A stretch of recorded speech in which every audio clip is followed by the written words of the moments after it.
అంతేకాదు ఒక విద్యాశాఖ మంత్రిగా మీ ముందర నుంచుంటున్నా.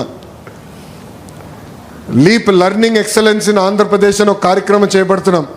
దాంట్లో భాగంగా మొదటి స్కూల్, వరల్డ్ క్లాస్ తరహా స్కూల్ మంగళగిరి నియోజకవర్గంలోనే నేను అభివృద్ధి చేయబోతున్నానని మీకు తెలుపుతున్నా.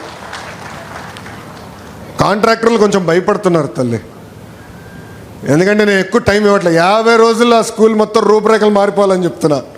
ప్లే గ్రౌండ్ కట్టాలి, మిగతా విషయాలు ఉన్నాయి. ఇప్పుడే చెప్తే మళ్ళీ మీరు తేలిగ్గా తీసుకుంటారు. కట్టిన తర్వాత మీరు చూడాలి.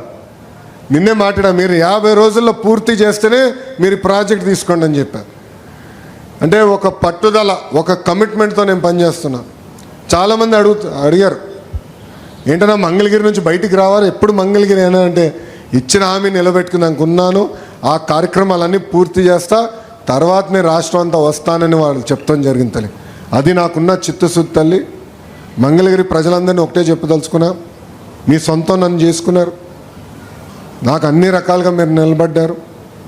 పాదయాత్రలో కానివ్వండి, ప్రతిపక్షంలో ఉన్నప్పుడు కానివ్వండి, మన ఎన్నికల్లో కానివ్వండి, బాధ్యత నా పైన పెరిగింది.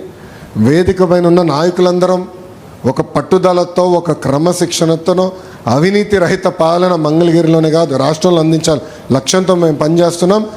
మంగళగిరి ప్రజల్ని నా గుండెల్లో పెట్టుకుని అహర్నిశలు పనిచేస్తానని ఈ సభాముఖం మీ అందరికీ నేను హామీ ఇస్తూ, గతంలో బాబు సూపర్ 6 అంటే చంద్రబాబు నాయుడు గారు కూటమి ఇచ్చిన హామీలని కొన్ని పూర్తి చేసాం, కొన్ని మే జూన్ మాసంలో ఆ హామీలు నిలబెట్టుకోబోతున్నాం. ఇంకో పక్కన మంగళగిరి నియోజకవర్గానికి ప్రత్యేకంగా నేను కొన్ని హామీలు ఇచ్చాను. ఆ హామీలన్నీ కూడా యుద్ధ ప్రాతిపదికంగా అమలు చేసే బాధ్యత మీ లోకేష్ తీసుకుంటాడని మీ అందరు